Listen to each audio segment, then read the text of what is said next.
channel. If you are new here, my name is Shayna and I am a new mama of a 6-week-old baby girl. Today we're doing our 1-month postpartum and 1-month baby update. It has taken me 2 weeks to sit down and record this video because life is hard with a newborn. She's a lot more alert during the day and it's very hard to get her to just settle down. Her naps are very few and far between, maybe lasting up to 20 minutes, which is good because she does sleep throughout the night. We have to wake her up to eat for the most part. She struggles to nap and she is very nosy, so she likes to stay entertained. She wants to be picked up or just, you know, someone playing with her. So it's been very hard to sit down and actually get this done. So let's go ahead and get into it before she starts fussing again. That's why I had to give her a bottle, because right before I decided to record, she wanted to start screaming at the top of her lungs. We discharged from the hospital on October 13th and our hospital stay was very rough. If you want to learn more about that, it is listed on my blog on my website. I will link that down below, and also my birth blog, I will link that there as well. At home, I was more physically comfortable. Here, like at home, I was so excited to be discharged, but that's when I started to break down emotionally. I don't know if it was, you know, a delayed reaction, or after pregnancy the first couple of days you're fine and then your hormones start to try and go back to normal, or postpartum kicks in or something like that. I'm not really sure. I've never had a baby before. When I was in the hospital, I was perfectly, you know, emotionally fine. I wasn't physically, and then when I got home, I was in a little bit of physical pain, but it was more uncomfortable than anything. I have a pretty high pain tolerance, but emotionally I started to really struggle. The first 2 weeks postpartum was really hard. Physically and emotionally, I wasn't in too much pain, but it still was really uncomfortable, and I had never been through it before, so I really didn't know what to expect from some of it. Starting to cry for absolutely no reason. Like, I felt so alone in a room full of people. We had a ton of visitors, family coming to meet her. She's the first grandchild and first great grandchild on every single side except for one. So everyone wanted to see her, everyone wanted to meet her, so we had tons of people over. My grandparents, so her great grandparents, my mom would come, Brandon's parents. So we had a ton of people here, and I was okay with visitors. I kept wanting visitors to come because I just didn't want to be alone, and really weren't communicating very well. We hadn't had an actual real conversation since she was born. We hadn't been alone or had any intimacy or time to ourselves, just talking, watching a movie, just cuddling something. We've been so focused on her, which is what you're supposed to be, but I started to lose it. Like, I felt really alone, and my love language is physical touch. So from him, and I really wasn't getting it because you know, we were so focused on becoming new parents and taking care of our babies. I started to crack at that point. I remember sitting in the kitchen at the bar stools, and Brandon's parents came over to drop something off, and I just wanted to bawl my eyes out. Like, I was sitting there holding back tears, and I have no idea why. I just felt so alone, and I just wanted some time with Brandon. And he would, any free time he would get, he would go sit down and play his PS4 instead of sitting with me or giving me a break. And it got to the point where I was literally gonna break. It was my fault because I wasn't communicating. I wasn't telling him, because, you know, adjusting as first time parents is really hard on a relationship, and I just didn't want to argue, to get defensive or angry, because my husband is a hothead, and that was another thing that was a big issue, was his frustration and his anger was getting difficult. I was scared to the point sometimes during our middle of the night feeds, he would get so frustrated with her that he would slam the bottle down, and I got to the point I was like, well, what if you accidentally slam her down instead of the bottle and you don't realize it? So it freaks me out. So we've been working on that, gotten a lot better since those first 2 weeks, because I decided to open up and communicate on the 15th. So 4 days after she was born, we were celebrating our 2-year wedding anniversary. My mom came over, Brandon went and ran some errands, and I told her how I was feeling, and she was like, honey, that's perfectly normal. So no more hormones were out of whack, and you know, that's just part of postpartum and your body trying to get back to normal. I think that Brandon's mom had talked to him or something. Someone talked to him before I did, and really got it through his head. So he came home with flowers, and we carved pumpkins as a family and decorated Halloween cookies. It was so freaking cute, and I absolutely loved it. It was one of my favorite anniversaries, and actually started to feel better, and then we started to communicate, so that was a big help.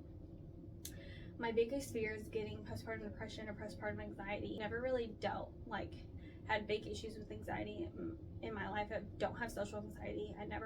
But I do have minor anxieties, but I didn't really notice them. And now that I'm a mom and she's here, I do have bad night anxiety. So I'm scared that she's going to suffocate, or I'm scared of SIDS, or something's going to happen to her. So it's hard for me to get any rest unless someone is awake and someone else is taking care of her, and I don't have to like worry. And that's the only time I really get rest. So nights are the hardest. I was developing postpartum depression and anxiety my first 2 weeks of postpartum, but I wasn't consistently crying and I didn't feel always depressed. It would just come in waves, and then I would talk about it and I would feel better, or it would just go away. So I knew that I wasn't getting it, but I was scared that I was going to get it this first 2 weeks. Home Friday, we had her first pediatrician appointment, and we were running really late behind, so I took the stairs too fast. Like, I felt perfectly fine, and then when I was going up that stairs, it was like my body was telling me, whoa, hold up, you just had a baby 3 days ago, calm down. So I started to get like really bad chest pains, and I felt like I couldn't breathe. And when we got to the pediatrician's office, it got worse to the point where I was literally walking like a snail. Took my breath away to even take 2 steps, and I wouldn't feel good at all. It felt like someone was sitting on my chest, and I felt like I couldn't breathe. We actually had to wind up going to the hospital down the street because she had to get her bilirubin levels checked. Brandon made me call my OB, and my father-in-law, who works at the hospital, drove me down there because it's literally in the same parking lot, to get checked out. And I actually started to feel completely better when I was sitting in the waiting room.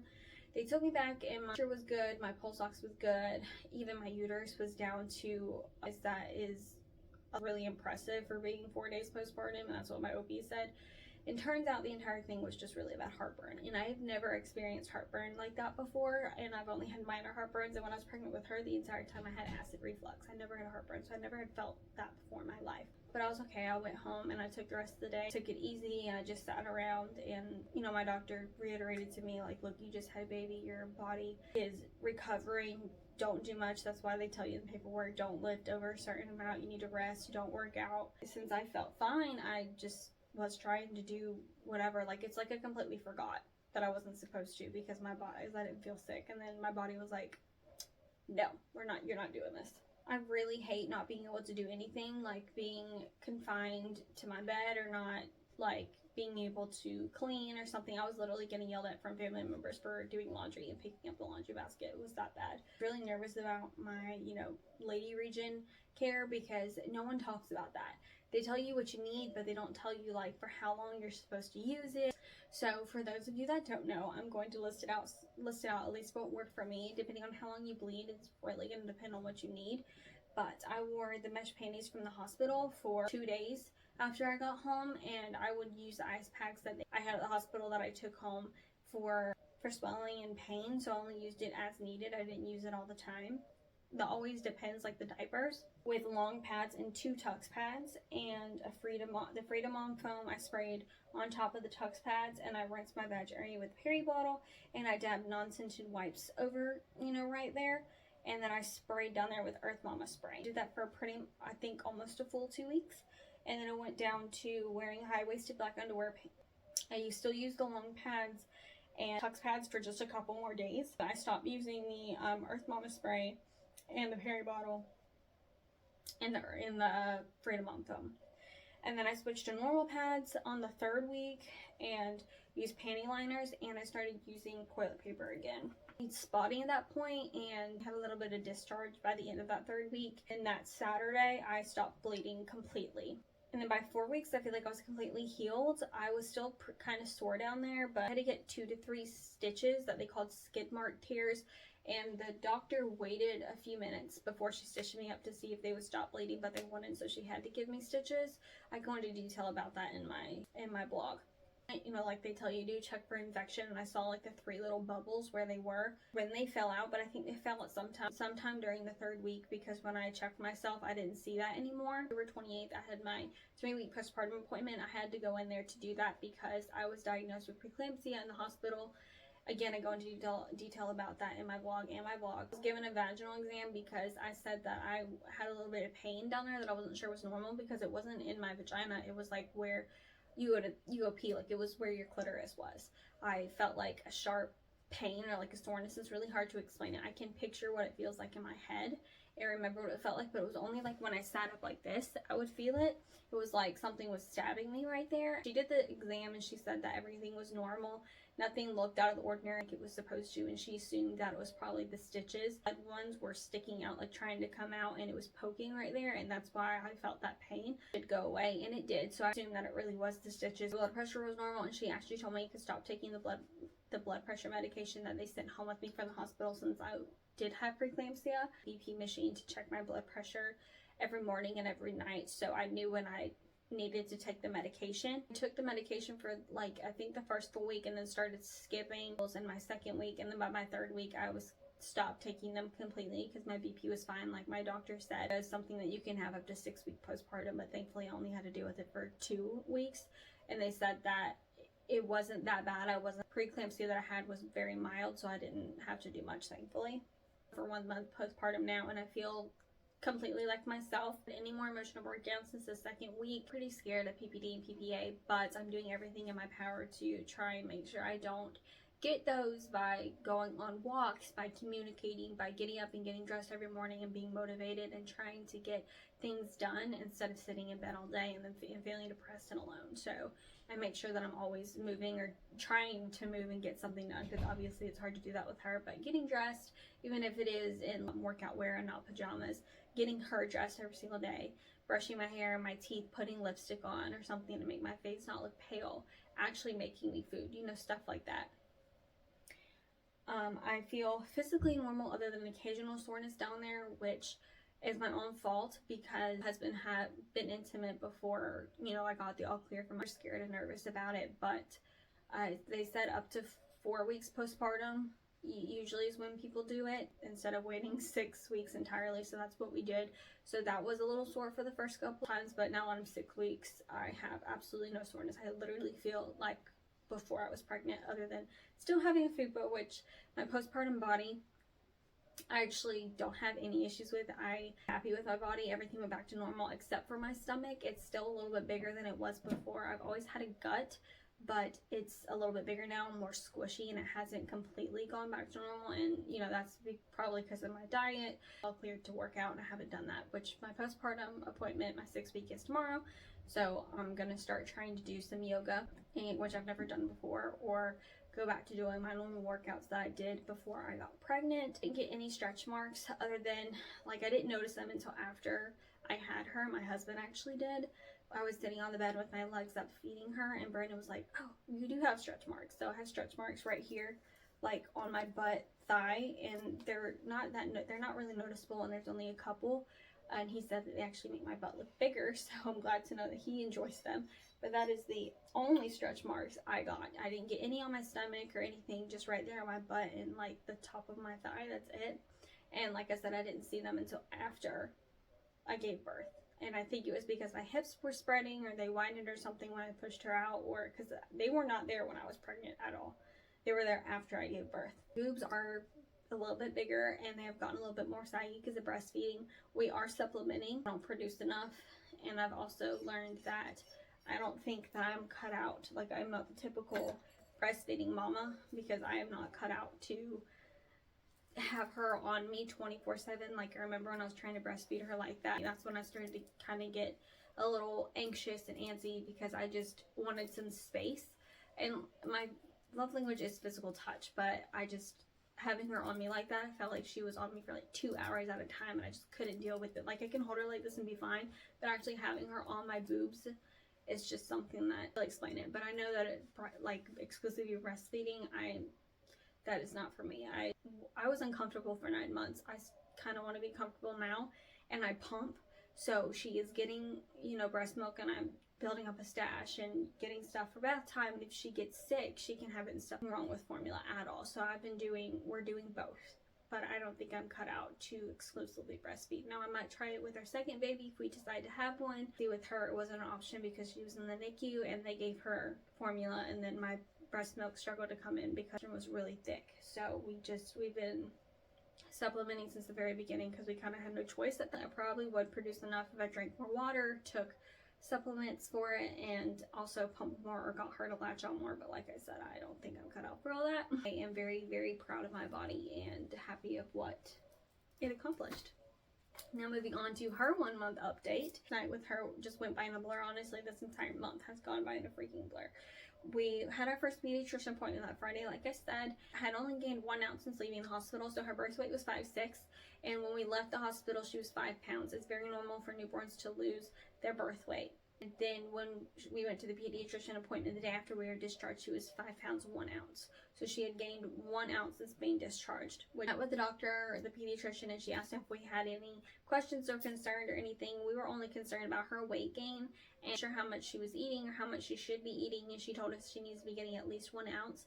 And she recommended doing 15 minutes on each boob, no more than that, and then, which is what I had been doing that first couple weeks. Now I don't really time it at all. I just let her eat and then switch when I feel like switching or when she unlatches. She was barely drinking from the bottle, and I was nervous that she wasn't getting enough to eat because she was a preemie. She was super tiny, and I just wanted to make sure like she was okay. So that was one of our big fears. She told us to come back that following Monday, so 2 days after that, so because of our concerns to see if she was gaining.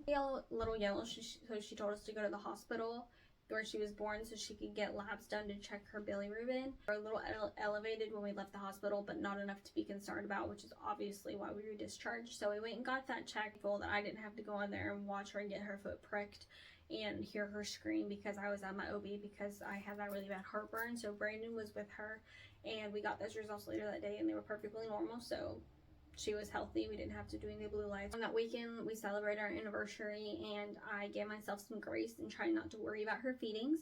And then Monday afternoon, we went in for her second pediatrician appointment.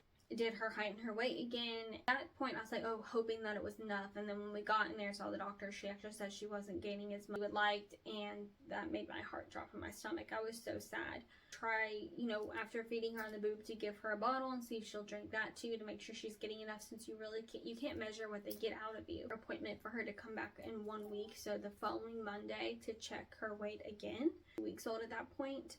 So we went home and I made her a bottle because she was hungry and it was her time to eat. We came in here and I took her 1 week photos, and she was being a little cranky, but she really wasn't eating the bottle at all, and it made me very, very sad. I wanted to cry. I was depressed. I was upset because the doctor had literally told us that she needed to eat and she wasn't eating. And Brandon tried to get her to eat and she wouldn't eat. Brandon kept trying to calm me down, and nothing was working, but everything did work out because by that eating fine, she was eating more than normal, and I felt better, so it all worked out. I knew nothing was going to make me feel better until she actually ate, so thankfully she did. The rest of the week we spent adjusting, learning, trying to relax, catching up on housework. Energy came in spurts, and Brandon went back to work doing concrete curbing for flower beds and stuff like that. He only does it in the mornings on certain days of the week, on the off days at the fire department, because the guy who owns the company is also a firefighter, and he usually gets home around 12, the latest at 2, and it really just depends on where their location is. During those days, he would do the early morning feed and then put her back down, and then for her next feed, I'd get up and feed her, and we would either go back to sleep and wait for Brandon to get home, so I'd sleep until 12, just get up and get dressed and get my day moving. It really just depended on how tired I was, but if I did go back to sleep that morning, that counted as my one nap of the day, because that's what I was doing the first couple weeks. I was taking a nap once a day. Now I don't really do that anymore unless I'm really, really tired. On Friday, we dropped Emma off for the very first time at my mom's house by herself. It was the first time she was alone because we were going to a birthday dinner at a friend's house. I didn't want to take her because I didn't want all of the family germs to be on her. Half hours, I was like, I'm so ready to have my daughter. I started getting depressed because I really wanted to see her, and it was the best feeling ever taking her back up. All Sunday at Brayden's grandparents' house. The next day, the following Sunday, we did it at our house because we had just come home, and we were still really just these newborns, and we didn't want to have to take all that stuff out of the house. But we had our first football Sunday over there, and we also took her newborn pictures that day. One of my childhood best friends came over and took them for her. Monday, we had her next pediatrician appointment. We were hoping for the best, and she had gained enough weight. We're very happy about that, and the pediatrician told us we actually didn't have to come back until her 1 month appointment. We gave her first real bath. The Angel Cares bath seat that we got for her kind of swallowed her. She was way too small for it, and she did not like it. She was shocked. When she got in there, she was like, and then she started crying, screaming. We gave her a passy and she was fine. And then on Wednesday, we had our first walk, And then on Thursday, we went for another walk, but that was our first family walk with Brandon and the dog. And the week went pretty smooth. We had good feedings and bad feedings. The pediatrician said that that was okay as long as we were having more good feedings than bad feedings. Frustrated, like if she's screaming at the top of her lungs, it was really hard for her to latch onto my boob and actually eat. So we wound up giving her a bottle and then trying to give her the boob, or I would pump. Can be a very slow eater and lazy. She doesn't want to work for it, which is why she prefers the bottle over the boob, unless she's not, like, if you catch her before she gets really cranky, eat off of you perfectly fine. And we don't have that issue anymore, but at like 2 to 3 weeks old, she was struggling to do that, but now we don't. If she's hungry, even if she's screaming, she'll eat a little bit too fast and she'll trick herself into thinking she's full. So if she's like, if you wait too long and she's cranky and crying and you give her the bottle, she'll just down it, or like do like 4 or 5, 6 huge swallows and down 1 ounce in like 2 seconds, and then she's like full because she ate so much at one time. She has lots of poopy diapers. She loves to fart on you. She is a very gassy baby, which we are very happy about because that means she's not colicky and she's getting it out. So we're very, very grateful for that. We celebrated her due date October 30th, and we also had another football Sunday, and her first Halloween was that Monday. So it was a very good week. We had a lot of stuff going on. Third week, I noticed that she was growing a lot. She was really, really tight, or at least a couple of them, and one of them she couldn't fit anymore by the end of that week. And I was noticing it, and it made me a little sad. It was bittersweet because I'm very happy that she's growing, but at the same time, I want her to still be my itty bitty baby, because she was so tiny when she was born, and I can definitely tell that she's gotten bigger. She's long, and we have no idea where this length is coming from because both me and Brandon are shorties. So, like, she's not chubby, she's just really long. 4 weeks old, taking 4-ounce bottles. Very rarely. She would take 4 ounces, 1 or 2 feedings every other day, but for the most part, she was still taking 2.5 to 3. Get her up to 4 ounces until this week, so 5 weeks. She'll still only eat 3 instead of 4. And last night, she projectile vomited a couple times, so I don't know if we're overfeeding her or stomach hurt or something, so we're going to take it slow with that, but randomly give her 4 ounces. She kept showing more hungry cues, so we would give her an extra ounce in a bottle after she finished it, which led up to 4 ounces. Julie did it, but we're going to cut back to 3 ounces because of that issue and see if that's what it was, why she was puking up, because she's not overly cranky more than she normally is. So I don't think she's sick, and she doesn't have a fever or anything like that. And she's pooping and peeing. Very short naps. She's really, really alert during the day, so it does make it hard to get anything done. But we are grateful that she does sleep throughout the night, and she would sleep up to probably about 5.5 hours before she woke up to eat. We still set alarms on her phone because sometimes she wakes up and she doesn't sit there and scream. She'll start fussing, or you can hear her grunting or making noises, and we pick her up and feed her at that time. The doctor told us at her 1-month appointment that we could actually move her feedings back to 4 hours instead of 3 hours when she's hungry, like when she wants a bottle or shows her hungry cues during the day. So sometimes it's sooner than 4 hours, sometimes it's at 4 hours, but at night we only do 4 unless she wakes up first, which most of the time it is not. Like, if you would let her, she would sleep through the entire night. I'm not joking. She does soothe herself if she's not overly tired. Sometimes, like, I'll lay her on my chest and she'll be okay, and then, like, if you put her in her swaddle, she knows that it's time to go to sleep, and she's fine. Like, sometimes she may be a little fussy and you have to put her passing in her mouth a couple times, but other than that, she's good. She won't sit there and scream. The first 2 weeks she would back down after her 3 or 4 a.m. feed, be awake, so we'd sit there for like an hour or so after we ate, and then she'd go back down and we'd get some more sleep. But that was after the 2nd week. She stopped doing that. We were very happy about it. It started to get baby acne around her 3rd week. It's cleared up a lot now. She just has a couple of bumps on her face, but thankfully we didn't run into any issues with cradle cap. Access turned into a month. She gained over a pound at her 1-month appointment. She was 6 pounds 14 ounces. It was freaking crazy. We were so impressed. I wasn't expecting her to have gained that much, but she did. The pediatrician was even really impressed with her. He also told us to look out for her 6 to 8 week sleep regression, and she's 6 weeks old today, so hopefully it won't be too bad, or maybe she'll skip it, or maybe that's why she's alert all day and pretty fussy all day, perfectly fine at night. I'm not really sure. His baby sleep regression is different, so we'll just see how hers it goes and see how it affects her. We went ahead and set our next appointment for her 2 months, where she will be getting her shots, so that's gonna be fun.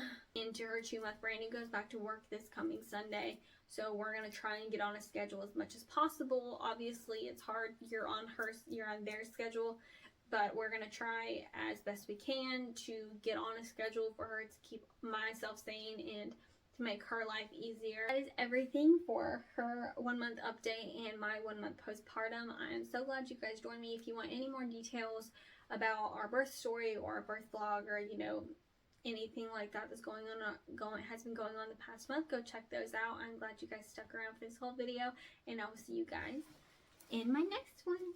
She's asleep. That's good. She's not fussing.